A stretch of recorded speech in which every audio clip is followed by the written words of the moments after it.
Hello बच्चों, आइए आपको कक्षा 10 का विज्ञान पढ़ाते हैं आज।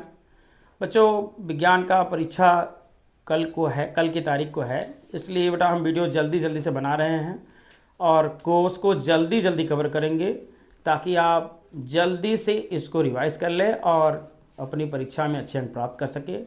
तो बच्चों, अगर आपको केमिस्ट्री का पहला चैप्टर पढ़ना है तो आपको हमारे यूट्यूब चैनल DK PCM वाला पे जाकर chemical reaction and their equation यानी रासायनिक अपक्रिया और उनके प्रकार अगर आप अपलोड करते हैं यानी लिंक मान करेंगे तो आपको ज़रूर ये वीडियो मिल जाएगा। चैनल का नाम याद रखिएगा DK PCM वाला। ओके बच्चा, कक्षा 10। तो आइए बेटा, आज उसी के सिलसिले में आपको हम चैप्टर नंबर 2 शुरू करने जा रहे हैं जिसका नाम है अम्ल, क्षार तथा लवण। बेटा ये केमिस्ट्री का पार्ट है जिसमें क्वेश्चन आते हैं और बड़ा ही इंटरेस्टिंग भी है क्योंकि इसमें बहुत सारी ऐसी चीज़ें हैं जिनको हम घर पे देख सकते हैं, कर भी सकते हैं, इसका टेस्ट कर सकते हैं और करते भी रहते हैं। हमारे पेट में भी एक एसिड है जिसका नाम है HCl, आप जानते ही हो। आइए बच्चों, तो बिना देर किए हुए हम आज की पढ़ाई शुरू करते हैं। हमने आपको बताया चैप्टर हमारा है बेटा अम्ल, क्षार तथा लवण। तो बेटा अम्ल को कई साइंटिस्टों ने परिभाषित किया जिनमें से 3 साइंटिस्ट का नाम हमने अपने ब्लैक बोर्ड पे मेंशन किया है। उसके पहले हम आपको थोड़ा सा इंट्रोड्यूस करा दें अम्ल क्या होते हैं, फिर ऐसे ही बेटा क्षार भी बताएंगे और लवण भी बताएंगे। ओके बच्चा, तो अम्ल बेटा 3 साइंटिस्ट जिनमें से पहले का नाम आर्हेनियस, दूसरा लारी, तीसरा लुईस। ओके बेटा, अम्ल को परिभाषित करने वाले 3 साइंटिस्ट हैं आर्हेनियस, लारी तथा ब्रांस्टैंड और लुईस। ओके बच्चा, तो ये दोनों आपके कोर्स में हैं, ये आपके कोर्स के बाहर है, लेकिन थोड़ा सा इंट्रोड्यूस कराएंगे 2 मिनट का कि लुईस ने क्या बताया था, लॉरी ने क्या बताया था और आर्हेनियस ने क्या बताया। तो सबसे पहले बेटा कक्षा 10 में हम पढ़ेंगे आर्हेनियस का। तो आर्हेनियस बेटा इन्होंने बताया था कि अम्ल वे सभी पदार्थ या वे सभी यौगिक जो जल में घुले, कहाँ घुल जाए बच्चा, जल में, और कौन सा आयन त्याग दें, H+ आयन को त्याग दें। अगर H+ आयन त्यागेंगे तो जल में H+ आयन जब घुलेगा तो जल का सूत्र क्या है बेटा, H2O। जब H2O में H+ जुड़ेगा, H2O में क्या जुड़ेगा बेटा, H+, तो बना देगा H3O+। क्या बना देगा बेटा, H3O+। इसी को क्या कहते हैं, हाइड्रोनियम आयन। ओके बच्चा, ध्यान रहे, जल में जब क्या जुड़ेगा H+ तो बना देगा H3O+, इसी को क्या कहते हैं, हाइड्रोनियम आयन। ये परिभाषा कौन दिया बेटा, आर्हेनियस ने। तो आइए इसी को हमने मेंशन किया है, यहाँ देखिएगा। आर्हेनियस के अनुसार वे सभी पदार्थ जो जल में घुलकर H+ आयन त्याग देते हैं या H3O+ यानी हाइड्रोनियम आयन बना देते हैं उन्हीं को हम अम्ल कहते हैं। बेटा जैसे हमने एग्जांपल लिया HCl, हाइड्रोक्लोरिक अम्ल। क्या नाम बेटा इसका है, हाइड्रोक्लोरिक एसिड। ये वाटर के साथ जब डिजॉल्व होगा यानी घुलेगा तो H3O+ बनाएगा, Cl- को त्यागेगा। ओके बच्चों, ठीक इसी प्रकार HNO3 है नाइट्रिक एसिड, नाइट्रिक अम्ल। यह जल के साथ घुलेगा तो NO3- और H3O+ हाइड्रोनियम आयन बनाएगा। ऐसे ही किंग ऑफ केमिस्ट्री H2SO4 जिसको हम सल्फ्यूरिक अम्ल कहते हैं। कौन सा अम्ल कहते हैं, सल्फ्यूरिक अम्ल। यह वाटर में डिजॉल्व होगा तो HSO4- और H3O+ बनाता है। ठीक इसी प्रकार से है फॉर्मिक अम्ल। बेटा कौन सा अम्ल है, फॉर्मिक अम्ल। ये कहाँ होता है बेटा, मधुमक्खी और चींटियाँ जो होती हैं, कौन कौन, मधुमक्खी और चींटी। ये जब बेटा डंक मारती है तो ऐसी स्थिति में, या चींटी तो काटती है, मधुमक्खी डंक मारती है, तो ये बेटा जब काटती हैं तो ये अपनी बॉडी से आपकी बॉडी में HCOOH यानी फॉर्मिक अम्ल को इंजेक्ट कर देती हैं। इंजेक्ट का मतलब, इंजेक्ट का क्या अर्थ है बच्चा, ओके, इंजेक्ट मतलब होता है बेटा आपके अंदर प्रवेश करा देती हैं। ओके, तो होता क्या है, ये एसिड जब आपकी बॉडी में जाता है तो आपको जलन होने लगती है या बहुत ज़्यादा पेन हो जाता है। तो बेटा वो एसिड इसी एसिड के नाते होता है। इस एसिड का नाम क्या है, फार्मिक एसिड। कौन सा एसिड बेटा, फार्मिक एसिड। इसका IUPAC नाम जो है यानी IUPAC name, international union of pure and applied chemistry में इसको मेथेनोइक अम्ल, कौन सा अम्ल कहते हैं, मेथेनोइक अम्ल। ये जब वाटर में घुलता है तो ये फॉर्मेट आयन बनाता है और हाइड्रोनियम आयन बनाता है। ठीक इसी परिवार का यानी इससे जो बड़ा लड़का है, इसका बड़ा भाई, क्या नाम उसका, एसिटिक अम्ल। कौन क्या नाम बेटा इसका? Acetic acid. इसको IUPAC नाम के नाम क्या जानते हैं बेटा? एथेनोइक एसिड, यानी एथेनोइक अम्ल। ये भी वाटर में जब डिजॉल्व होता है यानी घुलता है तो ये एसीटेट आयन बनाता है और हाइड्रोनियम आयन बनाता है। ओके बच्चों, तो इस पूरे क्रियाकलाप से एक चीज़ यहाँ से कंफर्म हुआ बेटा, किसके अनुसार? आर्हेनियस के अनुसार, कि अम्ल का जो आवश्यक तत्व होता है वो कौन होता है? हाइड्रोजन। तो बेटा बोर्ड परीक्षा में कभी कभी पूछा जाता है कि अम्ल का आवश्यक अवयव या आवश्यक तत्व कौन है, तो आप याद रखिएगा हाइड्रोजन। कौन रहेगा बेटा? हाइड्रोजन। ये परिभाषा थी किसकी? आर्हेनियस की। किसके बारे में बेटा? अम्ल के बारे में। एक बार इसको आप नोट कर लें, कॉपी में अगर बन लिए हो तो कॉपी में नोट करें, और नहीं लिए हैं तो एक बार इसका स्क्रीनशॉट लें, ताकि हम अगली परिभाषा लारी और ब्रांस्टन के अनुसार बताएं। हाँ बच्चों, आइए, अम्ल की परिभाषा आर्हेनियस के अनुसार कंप्लीट हुई। अब लारी के द्वारा देखते हैं। लारी बताए थे बेटा कि अम्ल वे पदार्थ होते हैं जो प्रोटॉन त्यागते हैं। क्या त्यागते हैं? प्रोटॉन। प्रोटॉन का मतलब H+। वही बात ये भी कहें, लेकिन उन्होंने खाली प्रोटॉन कह दिया कि अम्ल वे पदार्थ होते हैं जो प्रोटॉन त्यागते हैं। ओके बच्चा, अम्ल क्या होते हैं? वे पदार्थ जो प्रोटॉन त्यागते हैं, यानी ये जरूरी नहीं है कि अम्ल जल में घुले तो H+ आयन ही त्यागे। अम्ल प्रोटॉन को त्यागता है। ओके, अम्ल क्या त्यागता है? प्रोटॉन, यानी प्रोटॉन का अर्थ यही है, H+ ही प्रोटॉन कहलाता है। ओके बच्चा, अब आते हैं क्या है, एक बार परिभाषा फिर सुन ले। ये परिभाषा जो है अम्ल की आधुनिक परिभाषा है, modern definition of acid. Acid की मॉडर्न डेफिनेशन क्या है बेटा? अम्ल की आधुनिक परिभाषा क्या है? किसके अनुसार दिया गया? लारी और ब्रांस्टेन के अनुसार। अम्ल की आधुनिक परिभाषा, modern definition of acid. What is the modern definition of acid? क्या है बच्चा? अम्ल वे पदार्थ होते हैं जो H+ की जगह पे इन्होंने कह दिया प्रोटॉन त्यागते हैं।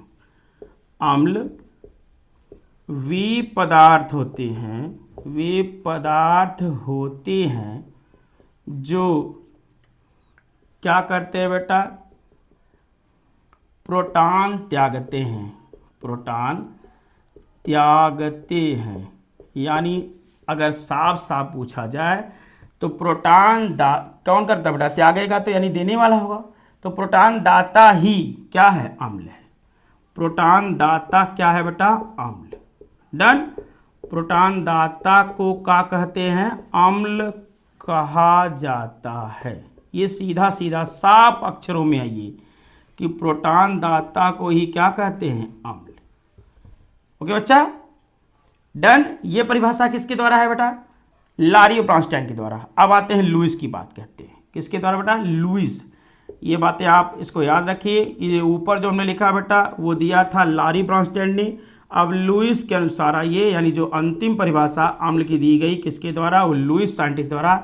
इन्होंने कहा बेटा कि वे पदार्थ जो इलेक्ट्रॉन युग्म ग्रहण करते हैं, वे पदार्थ जो क्या ग्रहण करते हैं? इलेक्ट्रॉन युग्म, अम्ल कहलाते हैं। चूंकि इसकी परिभाषा यानी अम्ल की इस परिभाषा को कौन दिया बेटा? लुईस।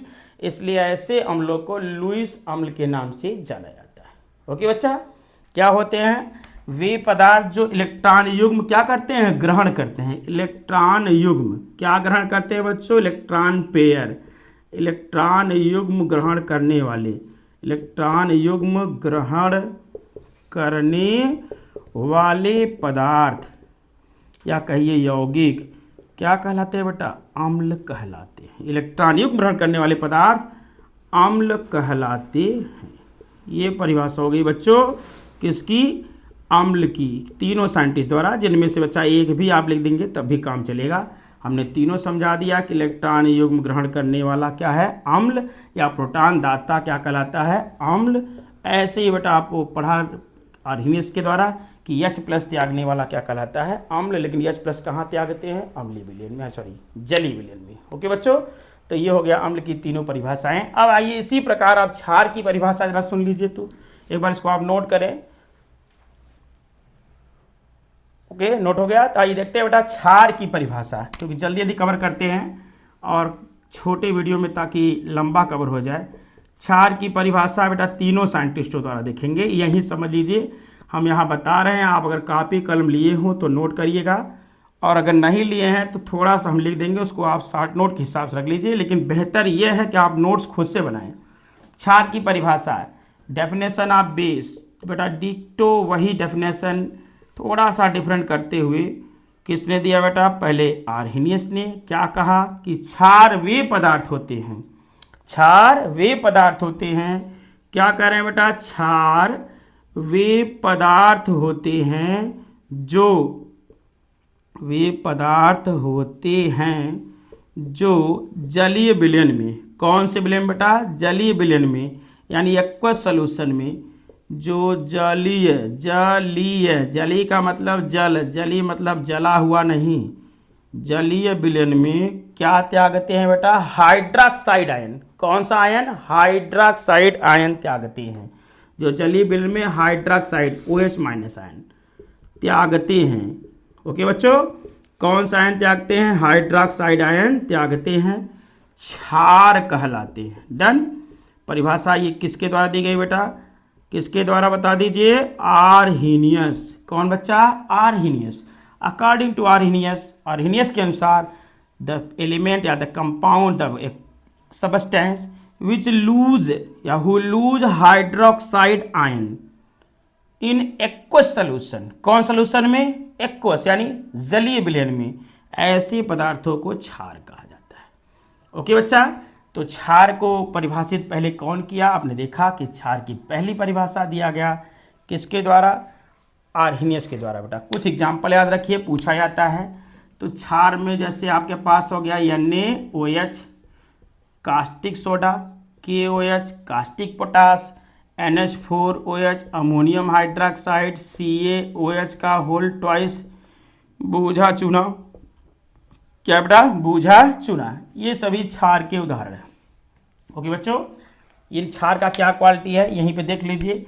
ये जो क्षार होते हैं जब ये पानी में घुलेंगे बेटा, कहाँ घुलेंगे, पानी में, तो ये Na+ बनाएंगे OH-। ओके, ये घुलेगा तो K+OH-, ये घुला तो NH4+ और OH-, यानी हाइड्रोक्साइड आयन त्यागेंगे। ओके बच्चों, अम्ल जब जल में घुलेगा तो क्या बन त्यागेगा, H+, और क्षार घुलेगा तो OH-। कन्फर्म। ये हो गया क्षार की परिभाषा अकॉर्डिंग टू आर्हेनियस। आई जरा लॉरी ब्रॉन्स्टैंड के अनुसार देखते हैं, यानी क्षार की कौन सी परिभाषा बेटा, आधुनिक। तो क्षार की आधुनिक परिभाषा लॉरी ब्रॉन्स्टैंड के अनुसार क्या बेटा कह रहे हैं, जरा देखिएगा कि क्षार की परिभाषा एकदम ठीक अम्ल के जैसा ही, कि क्षार वे पदार्थ होते हैं, क्षार वे पदार्थ होते हैं जो प्रोटॉन त्यागते नहीं, प्रोटॉन ग्रहण करते हैं। प्रोटॉन क्या करते हैं बच्चों, ग्रहण करते हैं।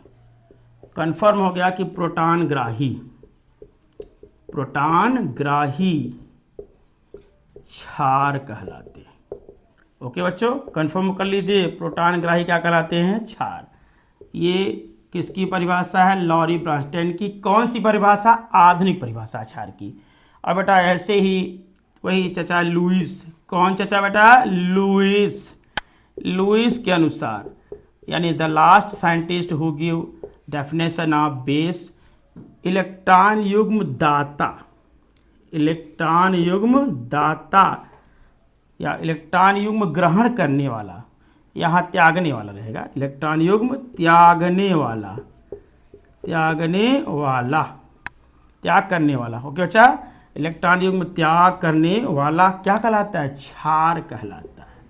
इलेक्ट्रॉन युग्म ग्रहण करने वाला क्या कहलाता है, अम्ल। इसको हम लुईस क्षार भी कहते हैं। ऐसे ही लुईस ने लुईस अम्ल की परिभाषा दिया था कि इलेक्ट्रॉन युग्म ग्रहण करने वाला क्या कहलाता है, अम्ल। ये कह रहे हैं कि इलेक्ट्रॉन युग्म त्यागने वाला क्या कहलाता है, क्षार। ये हो गया बेटा परिभाषा अम्ल क्षार की। आगे लौट पढ़ेंगे, पहले अम्ल की कुछ बातें आपको और बता दें, तो उसके बाद अम्ल को आगे बढ़ाते हैं। चलो देखिएगा, इस पर नोट करिए इसको। तो हाँ बच्चों, आइए देखते हैं अगली टॉपिक जो है वो है अम्ल क्षार की पहचान। परिभाषा अगर आप परिचित हो चुके हैं तो आइए पहचान करना सीख लेते हैं। वो तो परिभाषा थी, परिभाषा पहचान नहीं है। पहचान करने के लिए बेटा हम लोग इंडिकेटर, सूचक का प्रयोग करते हैं, जिसमें कई सूचक भी हैं। कुछ टेस्ट से भी पता चलता है कि ये अम्ल है कि क्षार है। तो सबसे पहले टेस्ट की बात कर लेते हैं। उसके बाद सूचक की बात कर लेते हैं कि सूचक से अम्ल की क्या पहचान कैसे करेंगे। तो बेटा अम्ल क्षार की पहचान, तो बेटा ध्यान दीजिएगा, अम्ल क्षार की पहचान करनी है तो सबसे पहले स्वाद की बात कर ले। स्वाद द्वारा यानी स्वाद अनुसार, अगर स्वाद में देखा जाए बेटा, स्वाद है खाद नहीं है कि खाद के चक्कर में पड़ गए। टेस्ट की बात कर रहे हैं हम लोग, यहाँ किसकी बात कर रहे हैं, टेस्ट, स्वाद यानी TASTE टेस्ट। ओके बेटा, तो अम्ल का जो टेस्ट होता है वो कैसा होता है बेटा, कैसा, खट्टा। अम्ल का स्वाद कैसा होता है, खट्टा। अम्ल किस, हाँ, अगर अम्ल का बात किया जाए तो अम्ल को अगर बेटा हम टेस्ट करते हैं तो आपको खट्टा प्रतीत होगा, खट्टा यानी सोर लगेगा। कैसा लगेगा बेटा, सोर, खट्टा होगा। और अगर क्षार का स्वाद देखा जाए तो क्षार का स्वाद कैसा होगा बेटा, कड़वा। कैसा होगा, कड़वा, नाट पड़वा, कड़वा। कड़वा को हम लोग क्या कह सकते हैं बेटा, या इसी को कहते हैं ज्वलनशील।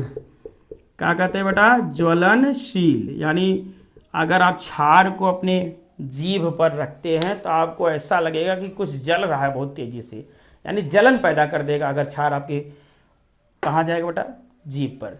जैसे आपने देखा होगा कुछ लोग चूना वगैरह जब मुंह में डाल लेते हैं तो काफ़ी तेज जलन होती है, तो चूना क्या है बेटा, क्षार ही है, वो ज्वलनशील होता है। ये स्वाद की बात हो गई कि अम्ल क्षार की पहचान स्वाद से करनी है, तो बेटा अम्ल का स्वाद कैसा होगा, खट्टा, और क्षार का स्वाद कैसा होगा, कड़वा या ज्वलनशील। ओके बच्चा, ये था स्वाद के अनुसार। अब आते हैं बेटा सूचक से कैसे पहचानेंगे आप, किसके द्वारा, सूचक। तो आइए सूचक में बात करते हैं। तो सबसे पहले बेटा हम सूचक में देख लें कि कौन से ऐसे सूचक हैं जो अम्ल क्षार को अलग अलग बताते हैं कि ये पहचानेंगे कि इससे अम्ल होगा, इससे क्षार होगा।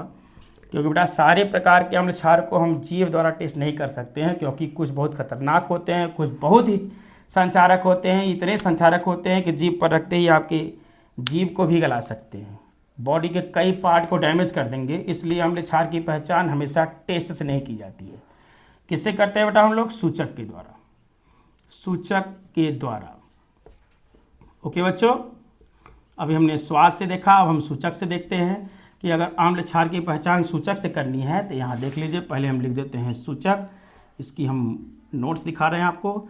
यहाँ अम्ल में रंग यानी अम्ल का रंग, और यहाँ होगा क्षार का रंग। ओके बच्चों, तो पहले सूचक में आई देख लीजिए, आप इसको कॉपी में नोट कर लीजिएगा। पहले हम बता दें तब नोट कीजिए ताकि आप लिख सकें और पहचान सकें। सूचक में बच्चों सबसे पहला आपके घर में हल्दी जरूर होगा। हल्दी तो जानते होंगे आप लोग, जिसको दुष्ट अंग्रेजों की भाषा में टर्मरिक बोलते हैं। क्या बोलते हैं बच्चा, टर्मरिक। तो सबसे पहले हल्दी से आप पहचान सकते हो कि कोई पदार्थ कब अम्ल होगा, कब क्षारी होगा।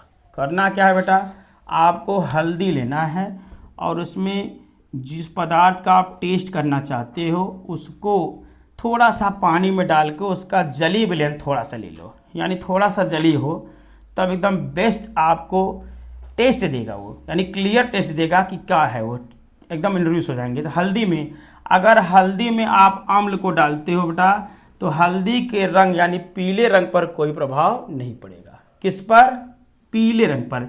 यानी हल्दी में अम्ल का रंगहीन यानी अम्ल पर कोई प्रभाव नहीं पड़ता। अम्ल डालने पर वो रंगहीन रहता है, अर्थात पीला ही रहता है।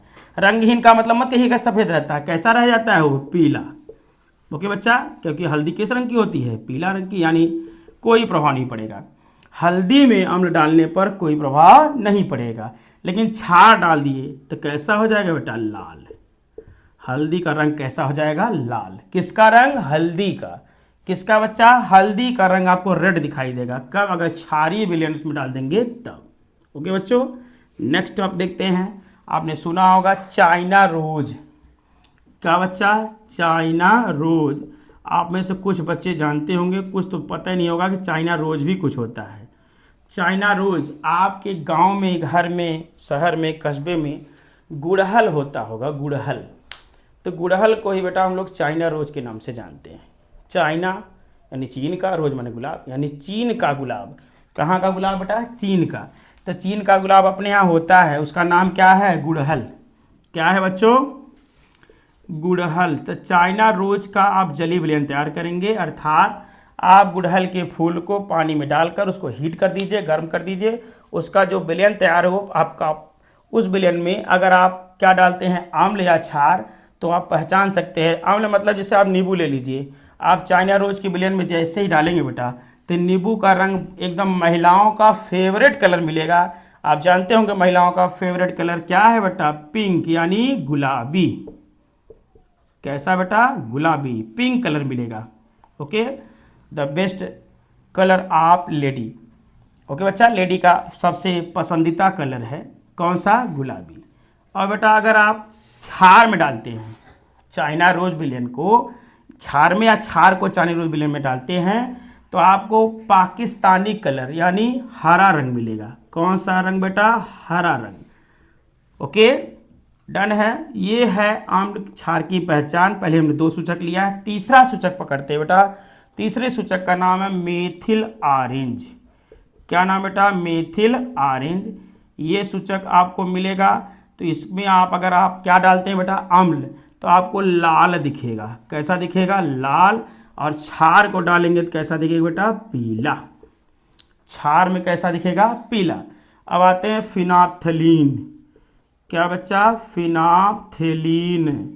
इसमें अगर बात किया जाए तो फिनाप्थलीन विलयन में, कौन से विलयन में, फिनाप्थलीन में अम्ल कोई रंग नहीं देता, यानी अम्ल रंगहीन रहता है, कोई रंग नहीं, अर्थात रंगहीन होता है।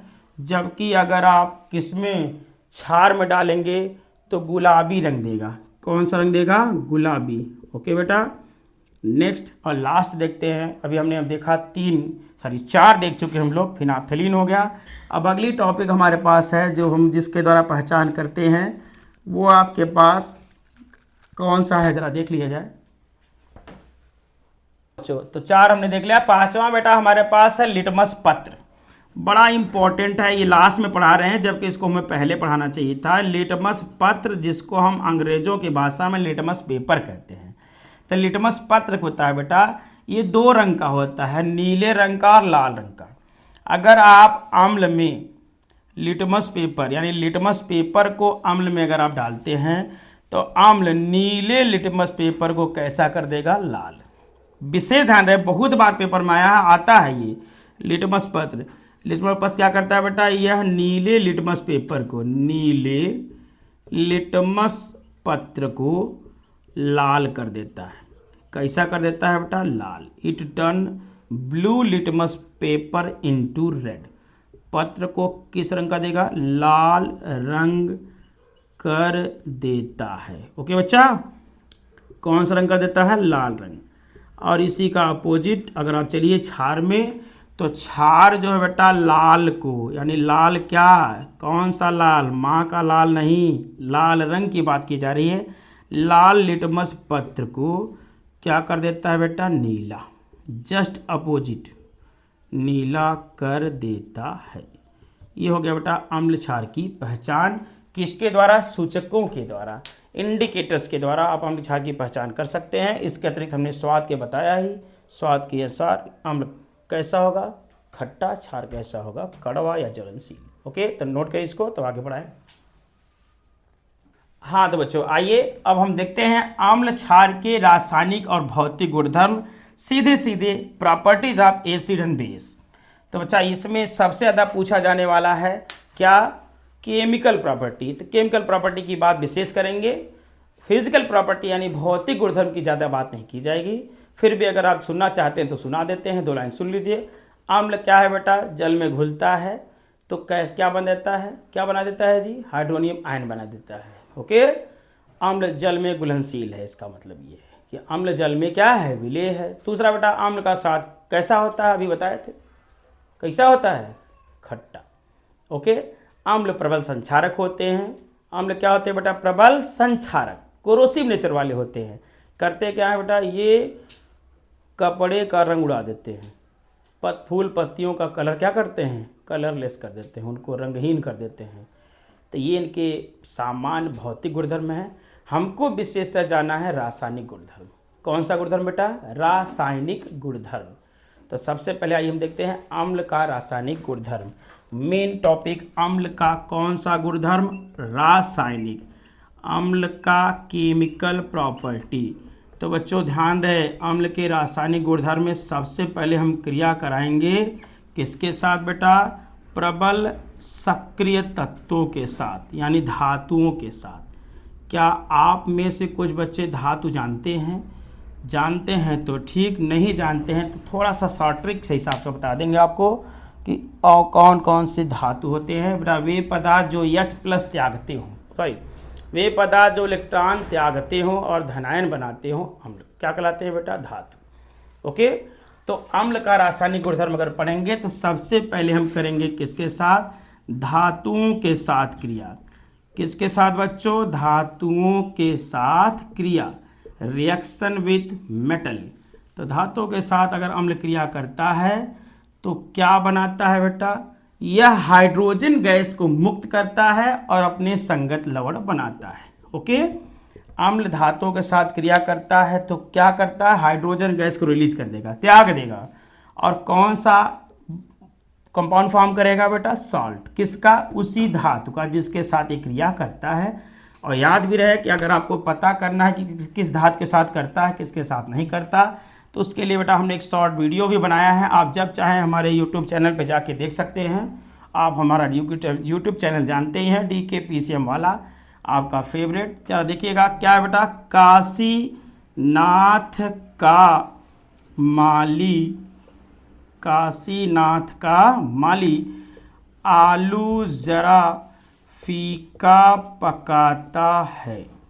ओके बच्चों, काशीनाथ का माली आलू जरा फीका पकाता है। इसके नीचे जो एलिमेंट आते हैं, नीचे जगह नहीं है इसलिए ऊपर दिखा रहे हैं, तो इससे नहीं कि आप भी ऊपर दिखाएंगे।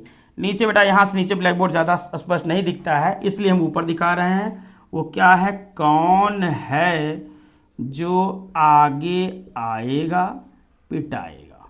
ओके बच्चा, अब देखो हाइड्रोजन के ऊपर ये जो एलिमेंट है, ये जो धातु है, इन धातुओं में इनकी विशेषता ये है कि ये अम्ल में से हाइड्रोजन को विस्थापित कर सकते हैं। और इसके नीचे, ऊपर दिख रहा है लेकिन इसको नीचे दिखिएगा, इसके हाइड्रोजन के नीचे है ये क्या करते हैं, अम्ल में से हाइड्रोजन को विस्थापित नहीं कर पाते। अर्थात इनकी क्रिया अगर हम अम्ल से कराएंगे तो हाइड्रोजन का कोई भी त्याग नहीं होगा। किसके साथ, Cu के साथ, Hc के साथ, Hg क्या बेटा, मरकरी क्या है, मरकरी, पारा, जिसको हम लैटिन भाषा में, कौन भाषा बेटा, लैटिन, लैटरिंग नहीं, लैटिन भाषा में क्या कहते हैं, हाइगेनियम। क्या कहते हैं बच्चों, हाइगेनियम। क्या नाम है इसका जी, हाइगेनियम। क्या है बच्चों, हाइगेनियम है। ओके, और ये क्या है, कोपर। क्या है बच्चा, कोपर, जिसको हम कापर यानी COPPER, कॉपर, इसको हम लोग गांव में सामान्य भाषा में तांबा कहते हैं। क्या कहते हैं बेटा, तांबा। Ag, ये क्या है बेटा, अर्जेंटम, चांदी है। Au वही महिलाओं का फेवरेट, सोना, गोल्ड है। और Pt, platinum, the most valuable metal found in earth, यानी हमारे अर्थ पे सबसे ज़्यादा मलेबल, मतलब बेटा वैल्यूएबल का क्या अर्थ है, वैल्यूएबल यानी सबसे ज़्यादा महत्वपूर्ण, सबसे ज़्यादा कीमती, वो कौन है, प्लेटिनम है। ओके बच्चों, और Au क्या है बेटा हमारा, इसका लैटिन नेम आरम है। क्या है बच्चा, आरम। ये क्या है, अर्जेंटम है, ये लैटिन नेम है, अर्जेंटम, आरम, ये प्लेटिनम है। अर्जेंटम को हम लोग क्या कहते हैं बेटा, चांदी, सिल्वर। क्या कहते हैं बेटा, चांदी। और इसको क्या कहते हैं, पारा। और ये हमारा क्या है बच्चों, सोना, बाकी प्लेटिनम।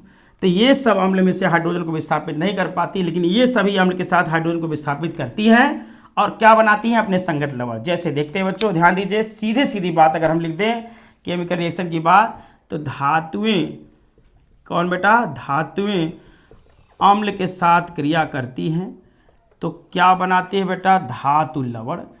क्या बनाती है बच्चों, धातु लवण।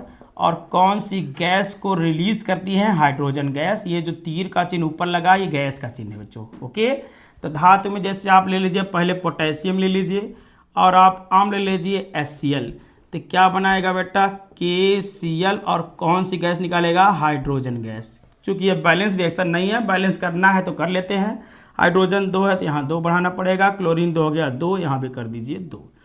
ये हो गया बेटा पहला। दूसरा देख लीजिए ऐसे ही, अगर आप मान लीजिए Ca का रिएक्शन करा रहे हैं HCl के साथ, ओके बच्चा, तो ये बनाएगा CaCl2, कौन सी गैस, ये भी निकालेगा हाइड्रोजन गैस। ओके बच्चों, बैलेंस नहीं है, बैलेंस करने के लिए कोई बहुत दिक्कत नहीं है, 2 बढ़ाइए बैलेंस हो गया। आइए बेटा ऐसे ही चलते हैं नेक्स्ट, कौन सा है आपका, मैग्नीशियम है, तो Mg है HCl के साथ रिएक्ट कर दीजिए, कोई और दूसरा ले लीजिए, क्या Mg के साथ HCl थोड़ी लेना है, सल्फ्यूरिक एसिड ले लीजिए, किंग ऑफ केमिस्ट्री। तो क्या बना देगा बेटा, MgSO4, कौन सी गैस निकाल रहा है, हाइड्रोजन गैस। ऐसे ही बच्चों एक्सेट्रा है, क्या करें, टाइम वेस्ट करें, आप समझ सकते हो। हाँ, इसके अतिरिक्त बेटा अगर यही मान लीजिए हम Cu की क्रिया करा दे HCl के साथ, तो क्या ये Cu HCl में से H को विस्थापित कर पाएगा, तो नहीं बेटा, क्यों, क्योंकि Cu की सक्रियता हाइड्रोजन से कम है, तो इसलिए Cu HCl के साथ नो रिएक्शन, कोई क्रिया नहीं करेगा। ओके बच्चों, कोई क्रिया नहीं करेगा। ऐसे इसी परिवार में आपका Ag है, अगर हम इसको HNO3 के साथ नाइट्रिक अम्ल के साथ क्रिया करा दे तो ये भी नो रिएक्शन। और बच्चा इसके साथ ये भी चाहे जो ले लें हम, आप Hg ले लीजिए, Hg पारा, इसकी क्रिया करा दीजिए H2SO4 के साथ, नो रिएक्शन। ओके बच्चा, तो ये हो गया रिएक्शन विथ एसिड, किसका बेटा, सॉल्ट, किसका, मेटल का। मेटल की पहली रासायनिक गुणधर्म, सॉरी अम्ल का पहला रासायनिक गुणधर्म किसके साथ बेटा, रिएक्शन विथ मेटल, धातुओं के साथ। तो धातुओं के साथ जब क्रिया करता है तो हाइड्रोजन गैस रिलीज करता है, लेकिन किन धातुओं के साथ, वे सभी धातुएं जो हाइड्रोजन की तुलना में ज़्यादा सक्रिय होते हैं, सक्रियता श्रेणी ये रही। और ये बेटा इनसे कम सक्रिय तत्वों के साथ ये no reaction, no reaction, no reaction, मतलब कोई क्रिया नहीं करता। इसको आप देख लीजिए, नोट कर लीजिए, फिर हम अगली रासायनिक क्रिया पढ़ाते हैं, एक बार नोट करिए प्लीज। ओके बच्चा, तो आइए दूसरे गुणधर्म पर चलते हैं। अम्ल का दूसरा रासायनिक गुणधर्म, पहला आप क्या था, धातु के साथ, अब कराएंगे धातु ऑक्साइड के साथ। किसके साथ बेटा, मेटल ऑक्साइड। तो मेटल ऑक्साइड के साथ जब रिएक्ट करता है तो क्या बनाता है, ठीक वही बनता है क्या जो पीछे बना था, क्या, मेटल सॉल्ट, और हाइड्रोजन गैस की जगह पे यहाँ जल का निर्माण होगा। तो धातु ऑक्साइडों के साथ, किसके साथ बच्चा, धातु ऑक्साइड। तो सबसे पहली बात आपको बता दें, बोर्ड परीक्षा में एक चीज़ और पूछा जाता है कि बेटा धातु ऑक्साइड किस नेचर के होते हैं, किस प्रकृति के होते हैं। तो ध्यान दीजिए, जितनी भी धातु ऑक्साइडें हैं वो अम्लीय प्रकृति की होती हैं, सॉरी क्षारीय प्रकृति की होती हैं। धातु ऑक्साइड की प्रकृति के होते हैं बेटा क्षारीय, अम्लीय नहीं, क्षारीय प्रकृति के होते हैं। धातु ऑक्साइड क्षारीय प्रकृति के होते हैं, डन रहे। धातु ऑक्साइड क्षारीय प्रकृति के होते हैं। कुछ धातुएं ऐसी हैं जो उभयधर्मी होती हैं, उनको भी आगे बताएंगे। पहले याद रखिए धातु ऑक्साइड किस प्रकृति के होते हैं, क्षारीय। ओके बच्चा, बेसिक नेचर के होते हैं। तो धातु ऑक्साइड, तो धातु ऑक्साइडों के साथ जब हम क्रिया करता है तो साल्ट बनाता है और वाटर यानी H2O का निर्माण करता है। तो बेटा एक बार इसका भी शॉर्ट में दिखा दें कि धातु oxide, metal oxide plus acid, plus क्या लेंगे बेटा, एसिड। एसिड मतलब अम्ल, किसके साथ क्रिया करेगा, धातु ऑक्साइड के साथ। तो क्या बनाएगा बेटा, धातु का लवण यानी धातु का संगत लवण, और इस बार जहाँ हाइड्रोजन था वहाँ क्या बन जाएगा, जल। ओके बच्चा, धातु ऑक्साइड अम्ल के साथ क्रिया करेगा तो क्या बना देगा, दिख रहा है आपको, धातु लवण तथा जल। तो जैसे दिखाते हैं आपको, पहला हम ले लेते हैं, जैसे बेटा धातु ऑक्साइडों में सोडियम ऑक्साइड ले लिए, मान लीजिए Na2O। Na2O किसके साथ रिएक्ट कराना है, HCl के साथ। तो Na के साथ Cl क्या बना देगा बेटा, NaCl और H2O। ओके बेटा, ये बैलेंस रिएक्शन नहीं है, कहिए तो बैलेंस करें, कर देते हैं क्योंकि बैलेंस रिएक्शन पूछा जाता है। तो बेटा Na यहाँ 2 बार, यहाँ कितनी बार है, 1 बार। ऑक्सीजन यहाँ कितना है देख लीजिए, यहाँ देख लीजिए, तो यहाँ पहले Na2 बढ़ा लीजिए, Na2 ऑक्सीजन 1 है, यहाँ 1 है, डन है। हाइड्रोजन 2 है, यहाँ 1 है, यहाँ 2 बढ़ा लीजिए, तो 2 1 का 2, क्लोरीन 2, यहाँ क्लोरीन 2, एकदम बैलेंस है। ठीक बेटा, इसी फैमिली में आइए CaO ले लीजिए, कैल्शियम ऑक्साइड, इसकी क्रिया करा दीजिए H2SO4 इस अम्ल से, तो बना देगा कैल्शियम सल्फेट। और कौन सी गैस निकालेगा बेटा, सॉरी गैस नहीं, जल बनाएगा। क्या जल है बेटा, H2O, ये बना CaSO4 कैल्शियम सल्फेट। ओके बच्चा, ऐसे आप चाहें तो और भी है, मैग्नीशियम ऑक्साइड MgO, इसका रिएक्शन करा दें HNO3 नाइट्रिक एसिड के साथ, तो ये बनाएगा बेटा MgNO3 का होल ट्वाइस, और कौन सा वो बनाएगा सब प्रोडक्ट, क्या बेटा H2O। बैलेंस करना है तो यहाँ 2 बढ़ा लीजिए, एकदम बैलेंस हो गया। ओके बच्चों, कोई दिक्कत? यही आपका धातु ऑक्साइडों के साथ है अम्ल की क्रिया। तो कुछ धातु ऑक्साइड ऐसे होते हैं बेटा जो अम्ल के साथ क्रिया करते हैं, और कुछ ऐसे हैं नहीं करते हैं। तो ये याद रहे, करने वाले जो हमने था दिखा दिया है, इसको नोट कर लीजिए। इसके बाद अगली टॉपिक आपको बताते हैं, यहीं पे ध्यान दीजिएगा, यहीं पे कि धातु ऑक्साइड के अलावा अब अगला आता है धातु कार्बोनेट के साथ। मोस्ट इंपॉर्टेंट है, ध्यान दीजिए, धातु कार्बोनेट के साथ, मेटल कार्बोनेट के साथ क्रिया। अगर आप कॉपी पेन लिए हैं तो नोट करते रहें, और नहीं लिए हैं तो अभी लास्ट में जब हम हटेंगे तो इसका आप स्क्रीनशॉट लीजिएगा। धातु कार्बोनेट यानी धातु के कार्बोनेट, इनके साथ क्रिया करेगा बेटा तो एक चीज़ और बढ़ जाएगी, धातु लवण तो बनेगा, जल भी बनेगा, एक और प्रोडक्ट सह प्रोडक्ट मिलेगा जिसका नाम होगा CO2 कार्बन डाइऑक्साइड। तो देखिए इसका भी वही शॉर्ट ट्रिक, सीधे सीधे क्या है बेटा, पहले हम लेंगे धातु कार्बोनेट। ओके बच्चों, फिर बेटा किसके साथ क्रिया कराना है, अम्ल के साथ, एसिड के साथ रिएक्ट कराएंगे तो क्या बनेगा बच्चों, ध्यान दीजिएगा, फटाक से इसको कंप्लीट कराते हैं। क्या बनेगा बेटा, वही धातु लवण, क्या कर बच्चों, धातु लवण, फिर बेटा जल, और बेटा कार्बन डाइऑक्साइड, CO2 लिख दे रहे हैं, जगह नहीं है, CO2 लिख दे रहे हैं। ओके बच्चों, तो धातु कार्बोनेटों में पहले लीजिए सोडियम कार्बोनेट Na2CO3। ओके बेटा, इसका क्रिया करा देते हैं HNO3 नाइट्रिक एसिड के साथ, तो बनता है Na3। क्या बनता है बेटा, Na3 और H2O और CO2। ओके बच्चा, दूसरा लेते हैं इसी फैमिली से K2CO3 पोटेशियम कार्बोनेट, आइए कराते हैं H2SO4 के साथ, तो बनाएगा बेटा K2SO4 और H2O और बेटा CO2। डन है।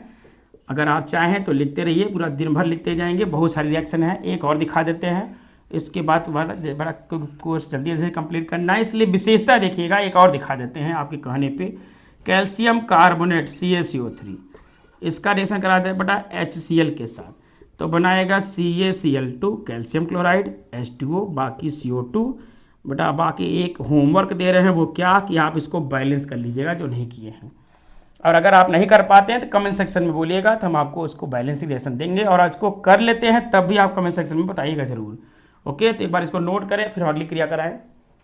तो नेक्स्ट आपका रिएक्शन है अम्ल का रासायनिक गुणधर्म में अगला जो है धातु हाइड्रोजन कार्बोनेट, यानी धातु, इसको बाई कार्बोनेट भी कहा जाता है बच्चों, धातु हाइड्रोजन कार्बोनेट या धातु बाई कार्बोनेट। क्या है बच्चा इसमें, धातु हाइड्रोजन कार्बोनेट में आता आपका है कि अगर इनके साथ क्रिया करेगा तो सेम वही जो पीछे हमने पढ़ा है, क्या बनाएगा, धातु लवण, जल और कार्बन डाइऑक्साइड। ओके बच्चों, फिर सुना दें, धातु हाइड्रोजन कार्बोनेट के साथ क्रिया करेगा तो ये धातु लवण बनाएगा, CO2 बनाएगा और H2O बनाएगा। ओके बच्चों, तो आइए एक बार फिर से इसको भी देख लेते हैं जल्दी से, लिखने की जरूरत नहीं है हमें लगता है, इसलिए डायरेक्ट रिएक्शन दिखा दे रहे हैं। धातु hydrogen carbonate NaHCO3 sodium bicarbonate, इसके साथ क्रिया कराते हैं बेटा HCl के साथ, तो क्या बनाएगा NaCl, ओके, वाटर और बेटा CO2 कार्बन डाइऑक्साइड। ये है धातु हाइड्रोजन कार्बोनेट। और भी आपके पास है धातु हाइड्रोजन कार्बोनेट, जैसे बेटा KHCO3 पोटेशियम हाइड्रोजन कार्बोनेट, इसका रिएक्शन करा दीजिए H2SO4 के साथ, ये भी बनाएगा बेटा K2SO4 H2O plus CO2। Okay बेटा, ये हो गया धातु हाइड्रोजन कार्बोनेट के साथ। तो धातु कार्बोनेट और धातु हाइड्रोजन कार्बोनेट के साथ बाई प्रोडक्ट सेम है, यानी उत्पाद और सह उत्पाद एक साथ मिल रहे हैं, एक जैसे मिल रहे हैं। ओके बच्चों, ये हो गया अम्ल की अपक्रिया। और द लास्ट रिएक्शन अम्ल की किसके साथ बेटा कराएंगे, क्षार के साथ। The most important reaction known as neutralisation reaction, उदासीनीकरण क्रिया के नाम से जाना जाता है। जो अगली और अंतिम अपक्रिया पढ़ा रहे हैं अम्ल की, वो है उदासीनीकरण क्रिया, न्यूट्रलाइजेशन रिएक्शन। क्या है न्यूट्रलाइजेशन रिएक्शन बेटा? कि जब एसिड बेस के साथ रिएक्ट करता है, अर्थात जब अम्ल क्षार के साथ क्रिया करता है, तो ये दोनों एक दूसरे के गुणधर्म को समाप्त करते हैं और एक ठोस पदार्थ का निर्माण करते हैं बच्चों, जिसे हम लोग नमक यानी लवण कहते हैं। ओके बच्चों, आया था चैप्टर का नाम कि लवण क्या है। आइए देखिए लवण पे हम लोग पहुंच गए कि अम्ल क्षार की रासायनिक क्रिया से प्राप्त होने वाले ठोस पदार्थ को लवण कहते हैं। लवण की परिभाषा अगर पूछी जाए बच्चों तो आप ऐसे ही बताएंगे, क्या अम्ल क्षार की रासायनिक क्रिया से प्राप्त होने वाले ठोस पदार्थ को क्या कहते हैं बेटा? लवण। और इस अभिक्रिया को क्या कहते हैं? उदासीनीकरण अभिक्रिया, न्यूट्रलाइजेशन रिएक्शन। कौन सी रिएक्शन बेटा? न्यूट्रलाइजेशन, यानी न्यूट्रल कर देना, यानी न तो अम्ल की प्रॉपर्टी रह जाए न तो क्षार की, दोनों एक दूसरे को न्यूट्रल कर दें और एक नए सबस्टेंस का फॉर्मेशन करें, तो ऐसी रिएक्शन को हम न्यूट्रलाइजेशन रिएक्शन कहते हैं। इसको मिटा दे बेटा, आप लोग नोट कर लिए हैं तो इसको मिटाते हैं। आइए देखिए, अब हम जानने जा रहे हैं लास्ट रिएक्शन किसके साथ बेटा? किसके साथ? क्षारों के साथ। किसके साथ बेटा? क्षारों के साथ। किसकी क्रिया कराने जा रहे हैं? अम्ल की। तो अम्ल क्षारों के साथ जब क्रिया करता है बेटा, क्षारों के साथ क्रिया, तो अम्ल क्षार के साथ क्रिया करता है तो लवण बनाता है और जल बनाता है। इसी अपक्रिया को हम उदासीनीकरण क्रिया कहते हैं। तो बच्चों एक बात शॉर्ट में देख लीजिए, अम्ल प्लस क्षार बनाएगा लवण प्लस जल। इस अपक्रिया को किस नाम जाना जाता है बेटा? उदासीनीकरण अभिक्रिया। पूछा है तो बेटा टिप्पणी करने के लिए आता है कि what do mean by neutralization reaction, कि उदासीनीकरण क्रिया से क्या समझते हैं? तो आपने लिखना है बेटा कि जब अम्ल क्षार के साथ क्रिया करता है तो दोनों एक दूसरे के गुणधर्म को नष्ट कर देते हैं और एक नए ठोस पदार्थ का निर्माण करते हैं। इसी अपक्रिया को हम लोग उदासीनीकरण क्रिया कहते हैं। कि बच्चों, तो आइए आपको दो एक एग्जाम्पल दिखाते हैं, फिर हम क्षार के गुणधर्म पर चलेंगे। कौन से गुणधर्म पर? रासायनिक गुणधर्म पर। तो आइए बच्चों, तो अम्ल ले लेते हैं HCl, क्षार ले लेते हैं NaOH। दोनों प्रबल और प्रबल अम्ल प्रबल क्षार हैं, दोनों रिएक्ट करेंगे बेटा तो पहले बनेगा लवण NaCl और जल है H2O। ओके बच्चा, फिर आइए एक आध एग्जाम्पल और लेते हैं। द किंग ऑफ केमिस्ट्री, रसायन का राजा H2SO4 और क्षार KOH, तो बनाएगा बेटा K2SO4 और क्या निकालेगा बेटा? H2O। श्योर है? एक आध और करा दे, कहिए तो करा दे।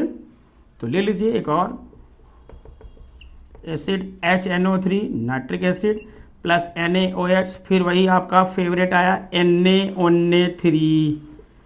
क्या आया? Na3। ओके बेटा, और ये H2O। ये हो गया हमारा अम्ल क्षार की क्रिया। ये जो पदार्थ बन रहा है ये बेटा हमारा ठोस पदार्थ लवण कहलाता है और इस अपक्रिया का नाम बेटा उदासीनीकरण क्रिया है। मोस्ट इंपॉर्टेंट अपक्रिया जो बोर्ड परीक्षा में पूछी जाती है, बच्चे ध्यान दें। अगर अपक्रिया पूछे बेटा केमिस्ट्री में ज़्यादातर आप रिएक्शन दिखाइए, लिखिए कम चलेगा, लेकिन रिएक्शन पे विशेष ध्यान दीजिए। ओके बच्चों, इसको नोट करिए। हम क्षार के गुणधर्म पर चलते हैं। हाँ बच्चों, आइए दिखाते हैं अब अगले, और ये बेटा बहुत कम है, क्षार के रासायनिक गुणधर्म। तो क्षार के रासायनिक गुणधर्म, लेकिन याद रहे बड़ा इंपॉर्टेंट है, क्षार के रासायनिक गुणधर्म।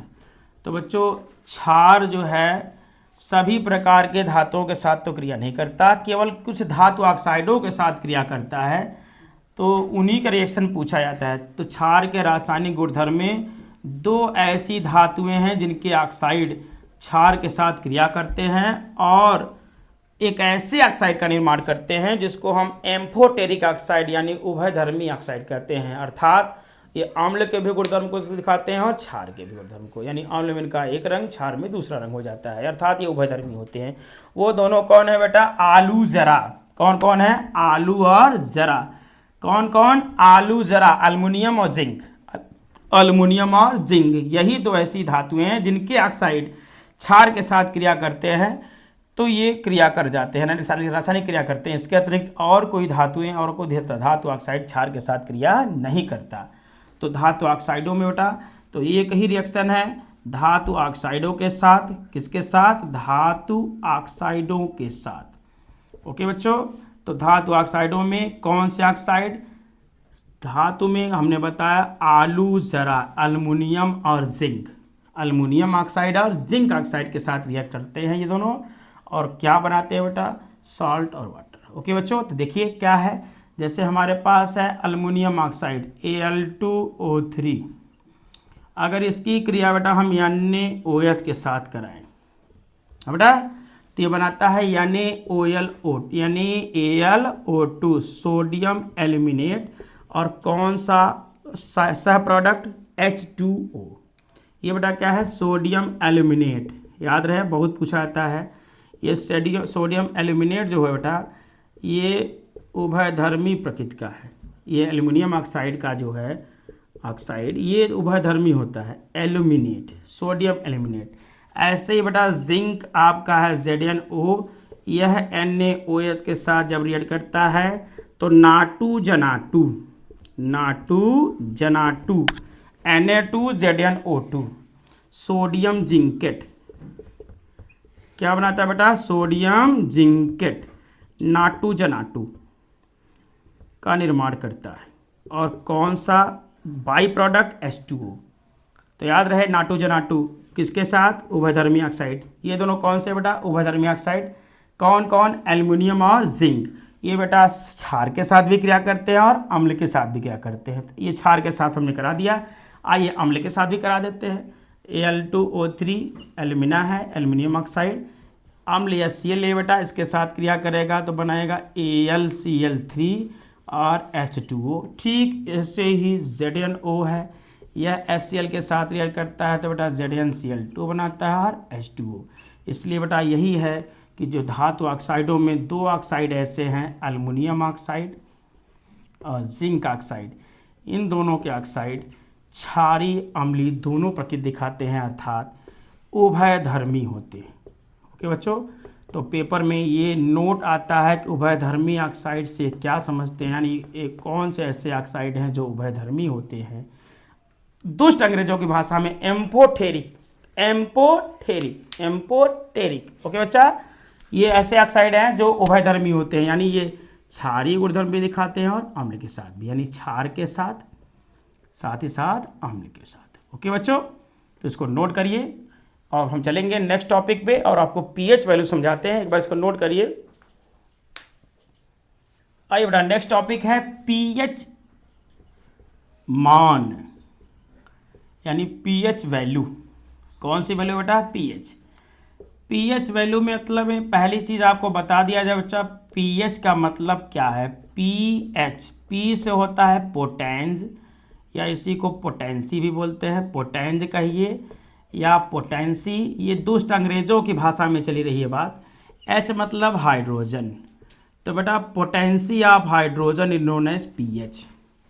ओके बच्चा, क्या है, हाइड्रोजन आयन सांद्रता, H+ आयन की सांद्रता का जो मान है वही पीएच कहलाता है। ओके बच्चों, पीएच क्या है बेटा, ये एक पैमाना है, पीएच पैमाना है जिसको बनाने वाले साइंटिस्ट का नाम सोरेनसन।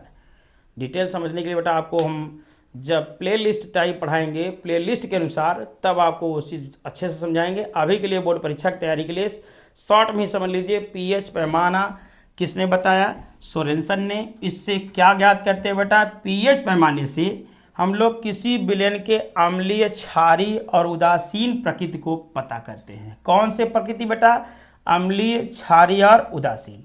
तो पीएच मान में आप देखेंगे जो पीएच स्केल होता है बेटा वो 0 से लेकर 14 तक होता है। कहाँ से कहाँ तक बेटा, 0 से 14 तक पीएच पैमाना जो बना होता है। कौन बनाया बेटा, सोरेनसन ने।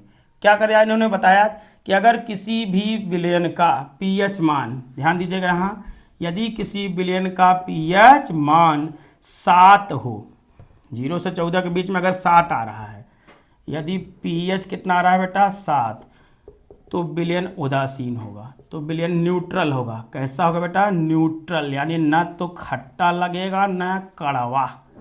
ओके, पीएच बराबर 7 हो तो विलयन उदासीन होगा। कैसा होगा बच्चा, उदासीन। अब आते हैं, अगर मान लीजिए पीएच मान 7 से कम है, 7 से क्या है बच्चा, कम। पीएच यहाँ जरा चिन्ह देखिएगा, इधर चिन्ह है तो ये बड़ा है ये छोटा है, यानी पीएच कम है 7 बड़ा है, यानी पीएच मान 7 से क्या है, छोटा हो, तो विलयन अम्लीय होगा। तो विलयन क्या होगा बच्चों, अम्लीय होगा। विलयन अम्लीय, एसिडिक नेचर का होगा, यानी इसको अगर आप टेस्ट करेंगे तो आपको कैसा लगेगा, खट्टा लगेगा। और यदि पीएच वैल्यू 7 से बड़ी हो तो ऐसी स्थिति में विलयन कैसा होगा बेटा, क्षारीय, यानी अब कड़वा लगेगा, ये ज्वलनशील होगा। ओके बच्चों, ये सामान्य परिभाषा है।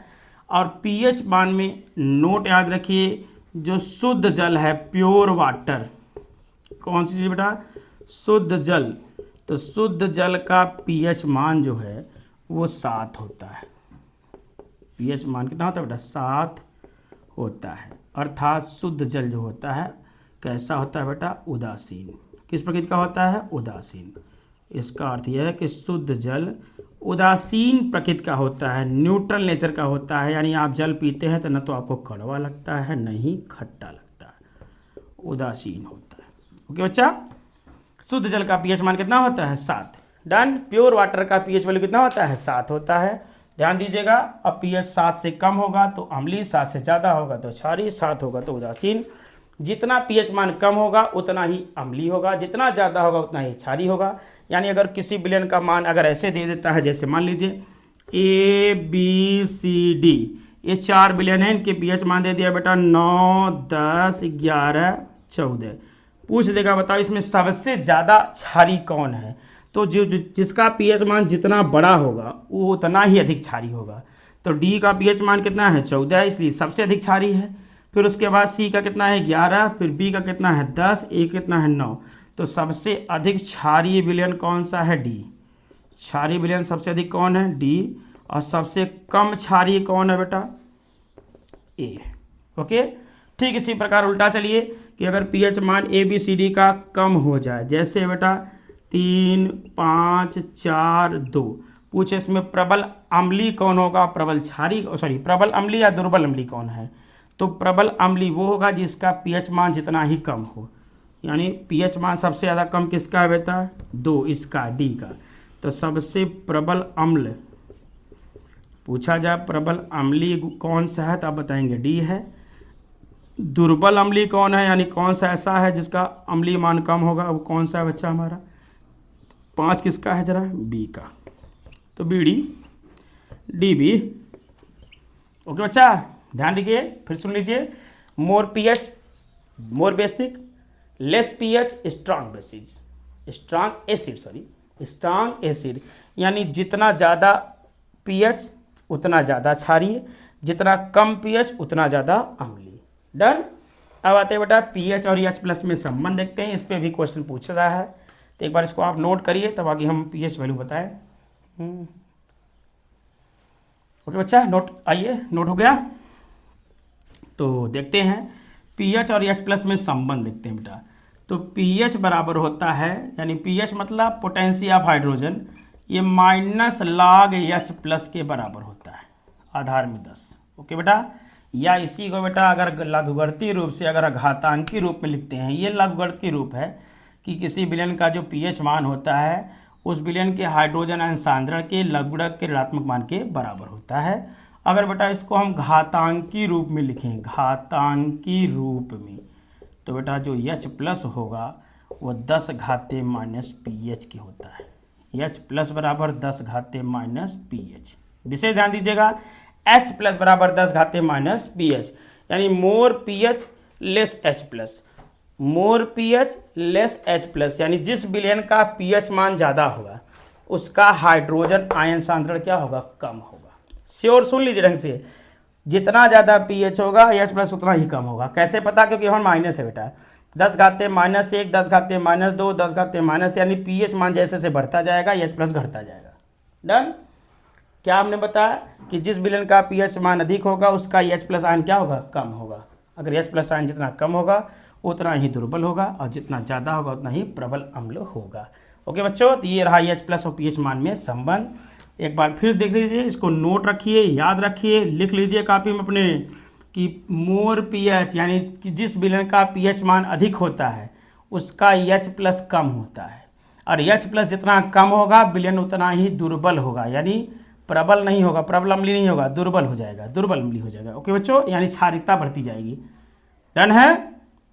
मोर H+ लेस पीएच, मोर pH plus H minus low कम होता जाएगा, pH बढ़ेगा तो H प्लस कम होगा। जैसे अगर पूछ दिया जाए 1 बिलियन का pH मान 7 है और एक का 8, तो इसमें किसका H प्लस ज़्यादा होगा? तो जिसका सबसे कम होगा उसका H प्लस ज़्यादा, जिसका ज़्यादा उसका H प्लस कम। तो pH इसका ज़्यादा है, इसका H प्लस कम होगा, इसका ज़्यादा कम है तो इसका क्या होगा? ज़्यादा। ओके बच्चों, डन है। टियर हाई H प्लस और pH में संबंध। डन बेटा, आइए अगले टॉपिक पे चलते हैं, इसको नोट करिए। तो आइए बच्चों देखते हैं आप कुछ लवण के यौगिक यानी कुछ धातुओं के लवण, कुछ धातुओं के लवण। तो जिसमें सबसे पहली बात करेंगे बेटा हम लोग the most important salt which is known as, क्या बेटा कौन सा साल्ट हम लोग पढ़ना है? सबसे पहले धावन सोडा। क्या पढ़ना है? धावन सोडा। कौन सा सोडा जी? धावन सोडा, वॉशिंग पाउडर। धावन सोडा यानी कचारने वाला, जिससे हम लोग कपड़ा वगैरह कचारते हैं, उसको दुष्ट अंग्रेज बोलते हैं वॉशिंग पाउडर। क्या बोलते हैं बेटा? Washing powder. सबसे पहले बच्चों को बता दें वॉशिंग पाउडर का केमिकल नेमिंग क्या है, यानी रासायनिक नाम क्या है? इसका रासायनिक नाम सोडियम कार्बोनेट डेकाहाइड्रेट। क्या है बच्चा? सोडियम कार्बोनेट, डेका माने 10, हाइड्रेट मतलब वाटर। क्या नाम है इसका? Sodium carbonate decahydrate. क्या नाम बच्चों? Sodium carbonate decahydrate. ओके बच्चा, इसमें पूछा क्या जाता है? इसका रासायनिक नाम, इसके गुणधर्म, यही दो चीज़ें पूछी जाती है। इसके अतिरिक्त धावन सोडा को आप कैसे बदलेंगे वॉशिंग सोडा में, वॉशिंग सोडा कैसे बदलेंगे धावन सोडा में? तो सबसे पहले हमने नाम लिखा। क्या नाम है इसका? आपने लिखा सोडियम कार्बोनेट डेकाहाइड्रेट। डेका माने 10, हाइड्रेट मतलब बेटा जल। ओके, तो सोडियम कार्बोनेट डेकाहाइड्रेट को ही हम लोग वॉशिंग सोडा, इसको हम हिंदी में धावन सोडा कहते हैं बेटा। इसके गुणधर्म की बात पूछी जाती है कि इसका रासायनिक नाम क्या है, इसका गुणधर्म क्या है, या कैसे बदलोगे धावन सोडा से बेकिंग सोडा या बेकिंग सोडा से धावन सोडा। तो गुणधर्म की बात करते हैं तो सबसे पहले गुणधर्म में आते हैं। तो बेटा क्या है इसका गुणधर्म? ये कैसा होता है? क्षारीय प्रकृति का होता है। कैसा होता है? क्षारीय। कैसी प्रकृति का है? क्षारीय। धावन सोडा कौन सी प्रकृति का है जी? क्षारीय प्रकृति का है, यानी इसको अगर आप टेस्ट करते हैं तो आपको ज्वलनशील लगेगा। दूसरा बेटा ये जल में घुल जाता है। क्या होता है? ये जल में घुल जाता है। डन है। ओके, आइए इसका उपयोग सुनते हैं बच्चा। क्या सुनना है हमको? उपयोग। तो धावन सोडा का उपयोग सबसे पहले आपको बता दें कि धावन सोडा का उपयोग कपड़े धोने में, बर्तन धोने में, ओके बच्चों, कपड़े धोने में, बर्तन धोने में, घर की सफाई करने में इत्यादि में, यानी फर्श वगैरह धुलने में, फर्श धुलने में। ओके बच्चा, दूसरा जो मोस्ट इम्पॉर्टेंट उपयोग है जल की कठोरता दूर करने में। क्या बच्चा? मोस्ट इम्पॉर्टेंट याद रहे, जल की कठोरता यानी हार्डनेस ऑफ वाटर क्या करता है? ये रिमूव करता है। जल की कौन सी कठोरता? स्थायी कठोरता, यानी जल में अगर जल जो है अगर झाग नहीं दे रहा है आसानी से, तो उसमें आप निरमा यानी वॉशिंग सोडा मिला देंगे तो क्या होगा बेटा? वो उसकी कठोरता दूर हो जाएगी और सॉफ्ट जल हो जाएगा, सॉफ्ट वाटर हो जाएगा। तो मोस्ट इम्पॉर्टेंट ध्यान रहे, ये पूछा जाता है जल की कठोरता दूर करने में किसका यूज किया जाता है, तो आपको बताना है वॉशिंग सोडा। ओके बच्चों, इसके अतिरिक्त कार्बन के टायर वगैरह जो बनते हैं, टायर, रबर, प्लास्टिक, इन सभी कारखानों में, ओके बच्चों, प्लास्टिक कारखानों में इतना बहुत है, इन सभी स्थानों पर हम लोग वॉशिंग सोडा का प्रयोग करते हैं, जिसमें सबसे ज़्यादा पूछा जाता है जल की कठोरता दूर करने में। फिर आता है बेटा धावन सोडा को आप वॉशिंग सोडा में कैसे बदलेंगे। तो एक बार इसको आप नोट कर लीजिए, ताकि हम वॉशिंग सोडा में यही दिखाते हैं, आप यही देखिएगा, नोट हो गया हो तो बताइए। चलें देखिए, तो आप ये बदलते हैं इसको हम वॉशिंग सोडा में, वॉशिंग सोडा से बेकिंग सोडा, यानी धोने वाले से खाने वाले में। तो करना क्या है बेटा? धावन सोडा यानी Na2CO3 का अगर हम एक्वस सॉल्यूशन लेकर CO2 के साथ, कार्बन डाइऑक्साइड के साथ हीट कर दें, क्या करते हैं बेटा? हीट, तो तो आपको मिल जाएगा बेकिंग सोडा यानी NaHCO3। ये धावन सोडा है, ये बेकिंग सोडा है। ओके बच्चों, पूछा जाता है कि कैसे बदलोगे यानी कैसे प्राप्त करोगे क्या बेटा, धावन सोडा से बेकिंग सोडा। बेकिंग मतलब खाने वाला। तो how we convert washing soda into baking soda, the most important thing कि इसी को आप सोडियम कार्बोनेट को CO2 के साथ हीट कर दोगे तो बन जाएगा वॉशिंग सोडा से बेकिंग सोडा। बैलेंस करना है, यहाँ 2 बढ़ा लीजिए। ये जो बना है ये हमारा बेकिंग सोडा है बेटा। क्या है ये? Baking soda. ध्यान रहे यह एक उत्क्रमणीय अपक्रिया दिखाने वाली क्रिया है, यानी अगर आप इस रिवर्स रिएक्शन भी करता है ये, यानी अगर हम इसी बेकिंग सोडा को फिर से हीट करते हैं अगर हम लोग, तो ये पुनः बना देगा वॉशिंग सोडा। कौन सा सोडा बेटा? Washing soda. कैसे? जरा यही देख लीजिए, इसी का रिवर्स रिएक्शन, यानी आप कह दे इसी का उल्टा कि आप बेकिंग सोडा से वॉशिंग सोडा कैसे बनाएंगे। ये तो था कि वॉशिंग सोडा से बेकिंग सोडा, अगर बेकिंग सोडा से वॉशिंग सोडा पूछता है तो ठीक इसी रिएक्शन को रिवर्स कर दीजिए, यानी NaHCO3 को हीट करिए तो ये बन जाएगा सोडियम कार्बोनेट यानी धावन सोडा। तो देखिए इसी अपक्रिया का अपोजिट है ये हमारा कौन सा है? बेकिंग सोडा से वॉशिंग सोडा। ये क्या है बच्चा? क्या है जी? ये बेकिंग सोडा से वॉशिंग सोडा यानी धावन सोडा। रिएक्शन को नोट कर लीजिए, और नहीं नोट किए हो तो स्क्रीनशॉट लीजिए। अभी हम हटते हैं, उसके बाद नेक्स्ट चीज़ पढ़ाते हैं, नेक्स्ट टॉपिक इसी संबंधित। ये हो गया बेटा आपका धावन सोडा से वॉशिंग सोडा और वॉशिंग सोडा से धावन सोडा। मोस्ट इंपॉर्टेंट है, पेपर में बहुत पूछा गया है। ओके बच्चा, नोट हो गया। अब आते हैं बेटा बेकिंग सोडा पढ़ते हैं। अगला जो सॉल्ट है बेकिंग सोडा, इसका रासायनिक नाम बेटा सोडियम हाइड्रोजन कार्बोनेट NaHCO3। ये दूसरा कंपाउंड है हमारा बेकिंग सोडा। क्या है बेटा? सोडियम हाइड्रोजन कार्बोनेट चाहे सोडियम बाइकार्बोनेट। इसका भी यूज पूछा जाता है, इसके बनाने की विधि भी आती है। तो बनाने की विधि बेटा यही याद रखिए, सीधे सीधे कि CO2 H2O और Na2CO3 का रिएक्शन कराएंगे तो बेकिंग सोडा बन जाएगा। ओके बेटा, बेकिंग सोडा नाम क्या है? Sodium hydrogen carbonate. Sodium hydrogen carbonate. Okay बच्चा, आइए इसका उपयोग देखते हैं। मोस्ट जो पूछा जाता है सबसे ज़्यादा वो इसका यूजेज है। क्या बेटा? यूजेज में सबसे पहला कि इसका यूज आप कहाँ करते हैं, तो आपने देखा होगा कि घरों में जब अच्छे अच्छे पकवान बनते हैं तो हमारे घर की माताएं बहनें ये सब यूज़ करती हैं एक वाइट पाउडर का, जिसको हम लोग खाने वाला सोडा कहते हैं। बच्चा, खाने वाला सोडा। ओके, तो सबसे पहले बेटा पूड़ी कचौड़ी ठोकवा इन सब के निर्माण में, किसमें? पूड़ी कचौड़ी ठोकवा इत्यादि के निर्माण में। दूसरा बेटा पेट की अम्लता दूर करने में। अगर आप ज़्यादा ठूस लिए हैं, खूब खा लिए हैं और आपको ऐसा लग रहा है कि अब उल्टी हो जाएगा, दिक्कत होगी, तो ऐसी स्थिति में आप थोड़ा सा खाली बेकिंग सोडा टेस्ट कीजिए, आपका जो उल्टी वाला सिस्टम है वो मुंह से नहीं किसी और जगह से निकल जाएगा। ओके बच्चों, तो ध्यान रहे, इसलिए आप लोग किसका यूज करेंगे? बेकिंग सोडा का। क्या करने में? पेट की अम्लता दूर करने में। ध्यान रहे, पेट की कौन सी दूर करने बेटा? अम्लता, यानी आप एसिडिटी ज़्यादा हो गई है, ठुसे ज़्यादा है, शादी विवाह में गए हैं, घर में अच्छे पकवान बने हैं, तो आप इसी का यूज कीजिएगा। किसका? खाने वाला सोडे का।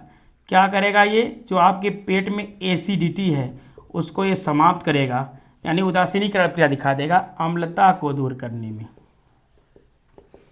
किसकी अम्लता को दूर करेगा? पेट की अम्लता दूर करने में। ओके बच्चों, ये इसका दूसरा यूज है। पहला यूज हमने बताया कि पूड़ी पकवान ये सब इत्यादि के निर्माण में, और दूसरा पेट की अम्लता दूर करने में। नेक्स्ट बेटा जो है पेट की अम्लता का मतलब आप समझ रहे हैं कि नहीं? आपके पेट में कौन सा एसिड है? HCl। ज़्यादा खा लेंगे तो इसकी मात्रा बढ़ जाएगी, तो इसी को बेटा न्यूट्रल करने के लिए हम लोग लेते हैं NaHCO3 sodium carbonate bicarbonate, sodium hydrogen carbonate, यानी ये खाने वाला सोडा। होता क्या बेटा? ये NaCl सॉल्ट बना देता है, वाटर बना लेता है और CO2 का निर्माण करता है। गैस के रूप में आपका पेट सही हो जाता है, जैसे जैसे गैस निकलती जाती है आपका पेट क्या हो जाता है? सही हो जाता है। ओके बच्चों, तो ये सॉल्ट बन जाता है और वाटर। तो ये रहा आपका पेट की अम्लता दूर करने का रासायनिक क्रिया। And the last and most important use of sodium hydrogen carbonate वो है बेटा फायर एक्सटिंग्यूशर। फायर एक्सटिंग्यूशर यानी अग्निशामक यंत्र जो होते हैं उनमें हम लोग किसका यूज करते हैं, इसी का, बेकिंग सोडा का। क्या करने में, आग बुझाने वाले यंत्रों में। किसमें बच्चा, आग बुझाने वाले यंत्रों में। मोस्ट इंपॉर्टेंट इसको नोट कर लीजिएगा कि आग बुझाने वाले यंत्र में किसका यूज करते हैं बेटा, बेकिंग सोडा यानी खाने वाला सोडा। किस, कहाँ बेटा, आग बुझाने वाले कि लगाने वाले, आग बुझाने वाले यंत्रों में, आग बुझाने वाले यंत्रों में किसका यूज करते हैं हम लोग, खाने वाले सोडे का। ओके बच्चों, ये हो गया यूज ऑफ बेकिंग सोडा, इसको नोट करिए। नेक्स्ट टॉपिक पे चलते हैं। ओके बच्चों, तो ये जो अगला हमारा कंपाउंड है वो है ब्लीचिंग पाउडर।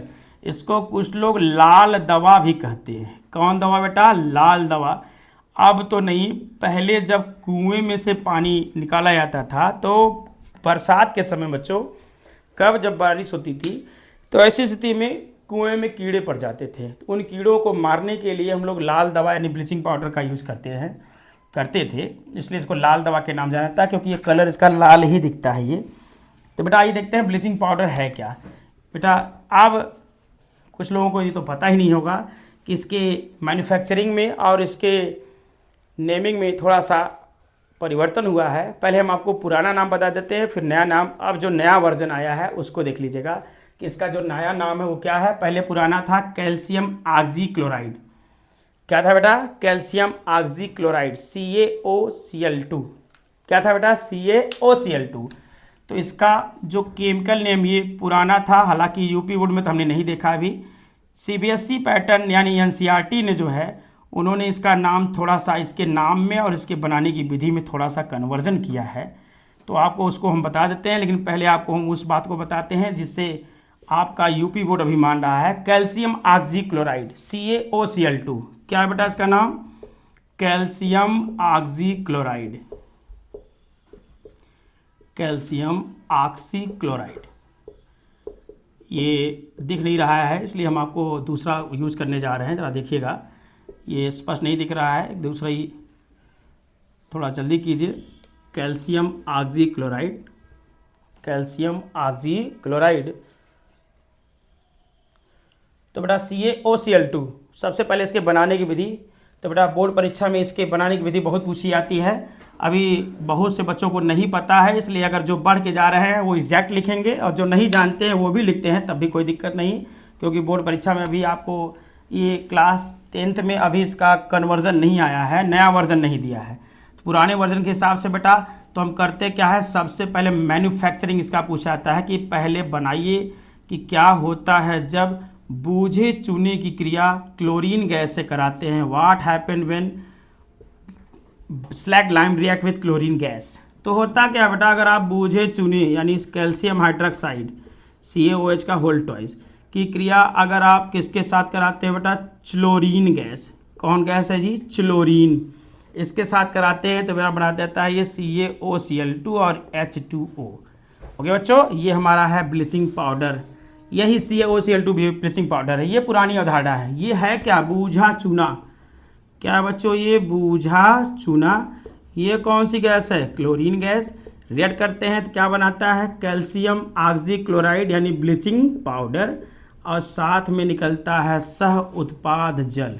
ओके बच्चों, ये पुरानी अवधारणा है। पुराने नियमानुसार बूझे चूने की क्रिया हम लोग क्लोरीन गैस से कराते हैं तो हमको ब्लीचिंग पाउडर प्राप्त होता है, जिसको हम लाल दवा के नाम जानते हैं। इसको बेटा आइए देखते हैं, जो एक नई अवधारणा है, जो नया बनाया गया है, नया वर्जन इसका, वो है CaOCl का होल ट्वाइस। क्या है बेटा, CaOCl का whole twice, calcium hypo oxychloride, calcium hypo oxychloride CaOCl2, CaOCl का होल ट्वाइस। ओके बच्चों, CaOCl का होल ट्वाइस। एक बार और स्पष्ट लिखते हैं, कंफर्म नहीं दिख रहा है। यहाँ देखिए CaOCl का होल ट्वाइस। ये ब्लीचिंग पाउडर यानी विरंजक चूर्ण। कौन सा चूर्ण बेटा, विरंजक चूर्ण यानी लाल दवा का नया वर्जन जो NCERT यानी NTA ने इसको प्रिस्क्राइब किया है ये अब आ गया है CaOCl2। और इसके बनाने की विधि भी अलग है बेटा। इसको जो बनाते हैं, इसको बनाने के लिए ज़रा यहाँ देखिएगा, यहाँ बनाने की विधि आपको दिखा रहे हैं। यहाँ लेते हैं बेटा हम कैल्शियम क्लोराइड CaCl2 और बूझा चूना CaOH का होल ट्वाइस, तब आपको प्राप्त होता है CaOCl का होल ट्वाइस ब्लीचिंग पाउडर, और साथ में बेटा H2O। डन बेटा, ये हमारा हो गया ये नया वर्जन। आप नया वर्जन भी देख लीजिए, ये न्यू है, अभी ताज़ा यानी ज़्यादा 2-4-10 दिन पहले की बात है। ये न्यू वर्जन आया है और बोर्ड परीक्षा भी पीछे है, तो आप इसका यूज कर सकते हैं। ये आपका ब्लीचिंग पाउडर यानी लाल दवा अर्थात विरंजक चूर्ण है बेटा। ओके, बनाने की विधि बहुत पूछी जाती है, इसलिए ये मोस्ट इम्पॉर्टेंट। ओके बेटा, आप बताते हैं इसका उपयोग। तो ब्लीचिंग पाउडर का उपयोग क्या है, एक बार इसको आप नोट कर लीजिए ताकि आपको, वहाँ ये न्यू वर्जन है, ये आपका ओल्ड वर्जन जो आपके बुक में दिया गया है वो ये है, और न्यू वर्जन ये है, ये इसका नाम है, ये इसके बनाने की विधि है।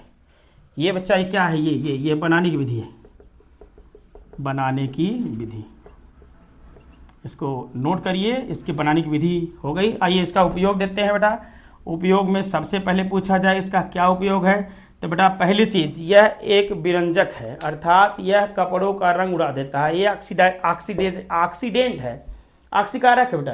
ये करता क्या है, ये रंगीन कपड़े के साथ रिएक्ट करता है। जब रंगीन कपड़े के साथ अगर ये रिएक्ट करता है तो ये एक नवजात ऑक्सीजन यानी O का निर्माण करता है और कपड़े को रंगहीन बना देता है, यानी कलरफुल को कलरलेस बना देता है।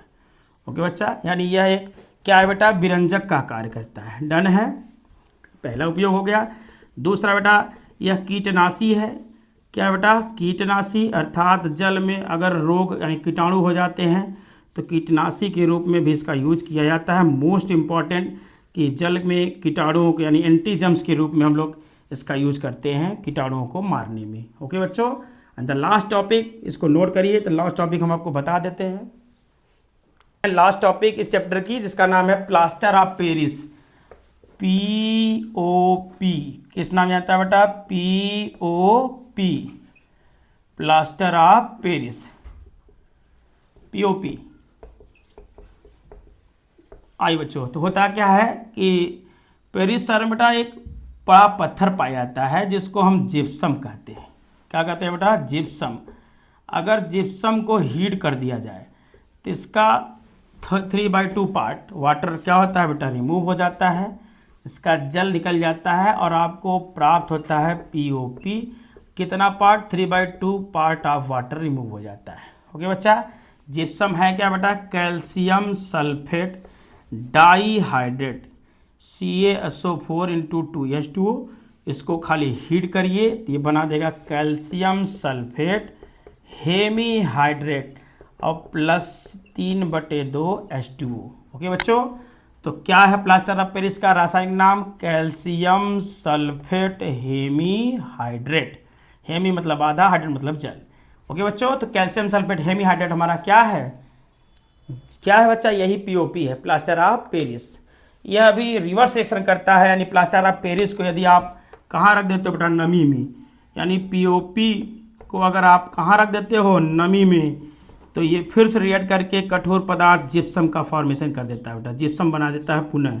यानी POP जब बन जाए तो इसको फिर नमी में नहीं रखना है। रिएक्शन पूछे तो इसी का अपोजिट, CaSO4 × ½ H2O। नमी मतलब बेटा यहाँ 3/2 H2O लीजिए, तो क्या बना देगा ये बेटा, कैल्शियम सल्फेट डाईहाइड्रेट जिप्सम। ये रिवर्स एक्शन कर जाता है। तो ध्यान दीजिए, कैल्शियम सल्फेट डाईहाइड्रेट जिप्सम है, इसको हीट करेंगे तो क्या बन जाएगा हमारा, कैल्शियम सल्फेट डाईहाइड्रेट हेमीहाइड्रेट, ये POP। ओके बच्चों, अब इसका यूज, पहला यूज कि आप मॉडल तैयार करने में, जितने सांचे वगैरह बनते हैं उनमें। दूसरा बेटा मूर्तियों के निर्माण में, किसके निर्माण बेटा, मूर्ति के अंदर। लास्ट एंड मोस्ट इम्पॉर्टेंट, टूटी हुई हड्डियों को जोड़ने में। क्या बेटा, टूटी हुई हड्डी को जोड़ने में, टूटी हुई हड्डियों को जोड़ने में। जो हड्डियों को क्या करता है बेटा, ये जोड़ देता है। ये है प्लास्टर ऑफ पेरिस का यूज। ओके बच्चों, ये चैप्टर आपका समाप्त हुआ। वीडियो में लास्ट तक बने रहने के लिए आपका बड़ा बड़ा धन्यवाद। तो बच्चों आगे बने रही वीडियो में, बस नेक्स्ट चैप्टर हम आपको अभी जल्द ही देते हैं, इसको नोट कर लीजिए।